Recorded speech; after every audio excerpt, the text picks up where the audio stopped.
Hey guys, Andy here. So I own the Samsung Galaxy Note 9. I've pre-ordered the Google Pixel 3 XL, but I've just been watching some videos of the Huawei Mate 20 Pro and I'm really drawn to it. I'm really honestly not sure what I'm going to do. So this is a quick video of me just kind of going through some of my thought process, I suppose, and because there might be some of you out there with similar decision to make. Now, I've brought up GSM Arena's comparison between the three devices. So see the first one, the Galaxy Note 9, the Pixel 3 XL, and the Mate 20 Pro. I've selected it so you can have it so it's full or different. So I've gone with differences. The first few bits I'm not all that worried about. The first point I thought worth making is the dimensions. Now the Note 9 is quite a big device. It's the heaviest device at 201 grams, which is heavier than the others, only by 12 grams over the Mate 20 Pro. But interestingly, it's the biggest device as well, really, 161.9 by 76. And then you come down to the Mate 20 Pro, 157.8 by 72. Now you could argue that's very small differences, but the Mate 20 Pro has fit pretty much the same screen size into a smaller device. And that is, I guess that's due to the very small bezels that it has. You can see from the images at the top, the latter two do have notches. Although very interestingly, I saw in, I think it was a Mr. Who's the Boss video, the Huawei letting you hide the notch the way it should be hidden. So you still leave all the notifications of the clock and the icons up in the top bar, but the top bar is black, so the notch just isn't visible. And I love that. I love they've done that. The Pixel 3 XL, one of the big drawbacks is that big ugly notch, and Google themselves haven't yet implemented what I would say the correct way to hide a notch. There's possibly hope. I think it was Unbox Therapy who had asked Google to do this, and he did tweet along the lines that maybe they have, but at this point we don't know if it really will be as we hope it will be. So if we move on through the specifications, I think the screen bit's interesting. Super AMOLED for the Note 9, POLED for the 3 XL, and just AMOLED for the Mate 20 Pro. I don't quite know how that's going to pan out. They're all very similar resolutions, slightly higher on the Mate 20 Pro. It could be, and this is the thing, I'm not going to know unless I get all of them in my hands, how exactly those screens will compare.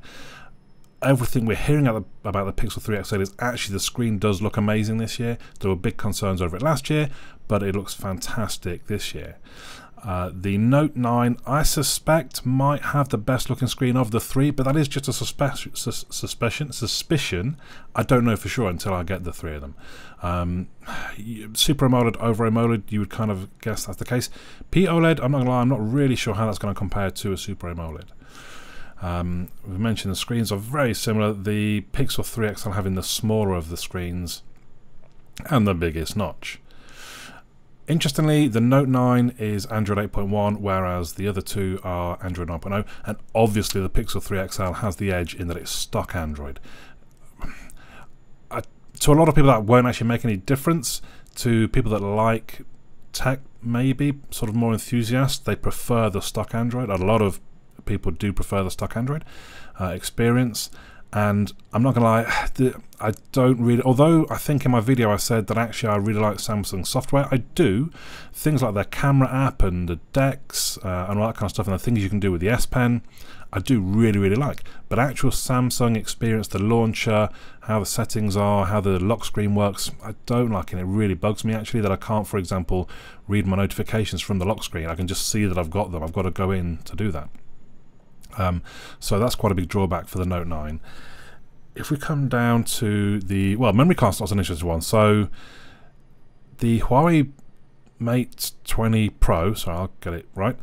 They've brought in a new style of memory card. So it's like a nano memory card, I think it was called. So it's not micro SD, it's even smaller. It's like a nano SIM card, and that will go up to 256 gig.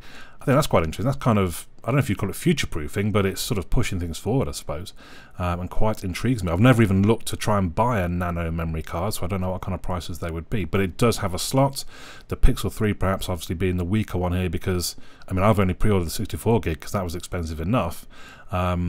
whereas the other two are going to have much more space and expandable memory. If we come down to the cameras, this is where it gets very interesting. Huawei are getting sort of a bit of a name for doing good cameras. So the P20 Pro was kind of declared as the best camera you could get on a smartphone. And from what I'm hearing, and again, this is just things that I'm hearing, the Mate 20 Pro, even better. It's got quite a recognizable camera configuration on the back of the device. With the flash and 3 camera lenses, it's kind of a weird square configuration.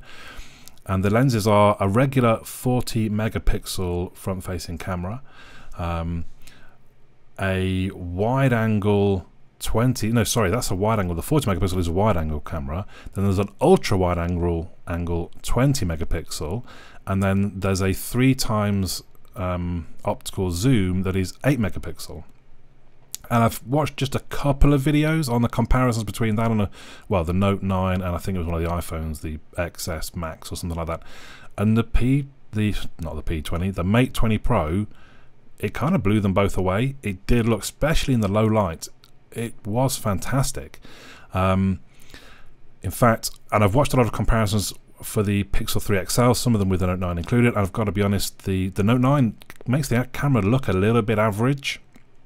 The 3XL has all that software goodiness though, so things like Top Shot does look amazing. I was watching, I think the video was by Your Average Consumer, and he was doing sort of a test of the Top Shot where he was taking a picture of his friend, and he basically pressed the shutter as his friend tried to duck out of the shot. But the photo he was showing was just a perfect photo of his friend just standing there smiling, even though he pretty much pressed the shutter as the guy was moving. Amazing. They've got this zoom technology where it basically uses, this is the Pixel still, where it basically uses the movement of your hand as you're zooming in to try and gather extra data about whatever you're zooming in on to give you higher resolution through software. Sounds pretty amazing if it works, and by all accounts it does give you a better image. If you ever use this sort of software zoom, it's terrible on almost any camera, it just looks horrible. But by all accounts, it's just not as bad as it would normally be, which is a good thing. The night mode, which I don't believe has come on for the Pixel still, does look impressive. The demo or the example photo they gave in the presentation really did look impressive. So the camera situation, again, the Note 9 is left a bit behind, and it is between the Pixel 3 XL and the Mate 20 Pro. We come down to things like battery. And again, it's got the Mate 20 Pro out in front. It's got a 4,200 milliamp hour battery. That's really impressive. The Note 9 with its 4,000, I'm actually finding is now giving me, now I've sort of let it bed in, so to speak, is giving me some really good battery life. But the Mate 20 Pro, even more than that. Now, all of them have wireless charging, but the Mate 20 Pro has reverse wireless charging. So you can basically charge your mate's phone. I'm sure we've been there, we've been out and about, you've got a phone that's got a good battery life and you've still got 60% or something and your mate's going, oh, I've only got 10% left.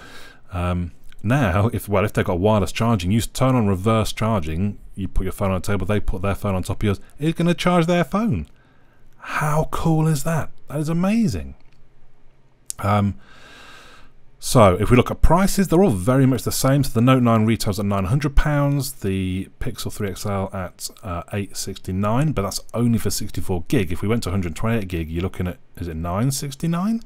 And then the Mate 20 Pro is £900, but Huawei are running an offer where you pre-order and you get their new watch and a wireless charger. And the new watch is about £200, and I actually wouldn't mind the new watch, the Huawei, this is the Huawei Watch GT, I think it's called. So that's kind of pulling me in as well. Really not sure what I should do, honestly. So just looking back at my notes on the different devices, I was trying to put down kind of the pros and cons of each one. The Note 9 probably has the smallest, well no, maybe not. So it does have good battery life, we know that. It's got a headphone jack, which the other two do not have. To some people that's going to be really important. I do like the S Pen, although I don't use it a huge amount, and actually if I didn't have it, I wouldn't massively miss it. Likewise, Samsung have decks, which I really like, where you can plug it into a TV using, just plug it in with a cable, and you've basically got a desktop experience on your TV. Love it, don't really have any need for it. The Note 9 does not have a notch, big plus, but the camera is only average. As I've mentioned, I'm not a huge fan of Samsung Experience, the built-in software, and it is the heaviest device. The Pixel 3 XL only has 4GB of RAM. I don't know if I mentioned that as you were looking through the specs. The others have at least 6GB or 8GB with the bigger storage versions. So that could be an issue. It does have a huge notch, which we've mentioned. I think everybody knows about that. So it's got dual front-facing cameras. I'm not gonna lie, I like a selfie. I do like a selfie. I like that you can get the wide selfie from it. I like that the dual cameras will help give it the portrait mode or a better portrait mode, which by all accounts does look fantastic. It does have fantastic software for the camera, giving us those things like Top Shot and night mode when it comes. But it does only have a 2,430 mAh battery, although in tests that apparently it didn't do too bad. So if it's optimized nicely for stock Android, then maybe that's okay. Then the Huawei Mate 20 Pro, so it's got a 980 Kirin 7nm chipset. I don't know if I mentioned that earlier actually as well. So it's the only of these three that has a 7nm chipset, which basically means it's going to take less power to do the same amount of operations. So it should help the battery. We've seen battery tests with the iPhones, the new iPhones, which have the A12 processor, which is 7nm as well, and the iPhones generally have quite small batteries compared to some of these Android phones. But they normally outlast Androids because, well, one reason will be this 7nm chipset. It does have 6GB of RAM, the Mate 20 Pro. It's got the huge battery like we mentioned. It also comes with a 40-watt charger. Well, you can go from 0 to 75% in 30 minutes. That's ridiculous. And again, I'm guessing, based on this battery though, that could be 25 hours use from 30 minutes charge. That's craziness. Initially when I saw the camera, I don't like the camera configuration on the back. It looks a little bit weird, but actually looking at some of the results and just thinking about how I have used the 2x zoom that's on the Note 9, and I can imagine the 3x would be quite handy. I'd imagine the wide angle shot definitely, or the ultra wide angle, sorry, definitely being very handy. The front facing camera didn't look to give us good results as some of the others in some of the camera tests I watched. This is the Mate 20 Pro still, but they look good still. So it does have a notch, but as I mentioned, Huawei hide it the correct way, I would suggest. It also has Face Unlock and Face ID, very similar to the iPhones have. So it does proper scanning. It works in the dark. It does 3D scanning of your face. You have to register your face to it. That looks, apparently it's very, very quick. So actually, and in fact, people that have used it are saying, I could get used to using that rather than a fingerprint sensor. It also has an in-screen fingerprint sensor, which is the first real sort of major phone release. So there's been some little Chinese knockoff type phones that have had it, but this really is the first major one that's had the in-screen fingerprint sensor. It's an optical sensor, fingerprint scanner, and by all accounts it's a bit slower and it's not quite as accurate, but by all accounts it works okay. So that's quite interesting. The reverse wireless charging thing sounds fantastic. It does come on Android 9, although it is EMUI 9.0, so it's not stock Android. I'm never quite much of a fan of the Huawei interface. Could I put up with it for all of the other features? Maybe. I like that they have gesture control built in, so you can do kind of swiping in from the edges to do back and swiping up. Kind of iPhone-y if I'm honest, but I do quite like them. And that's a big list of sort of positives. I guess the software itself maybe is the only drawback. I don't know, that's a really interesting dilemma of these three phones. And I guess I'm making this video because I'd be really interested to know your thoughts. I'm honestly torn. I think I'm leaning towards the Mate 20 Pro, which I find quite odd. I just thought the 3XL almost was a lock-in, even with some of the negatives of the notch and the small battery and the 4GB of RAM. But then I've seen this Mate 20 Pro and I'm thinking, I don't think there's a perfect phone out there. Let's get that straight right now. But the Mate 20 Pro, it could be the closest to it. I don't know. Let me know your thoughts in the comments down below. But for now, my name's Andy, and I'll catch you all again soon.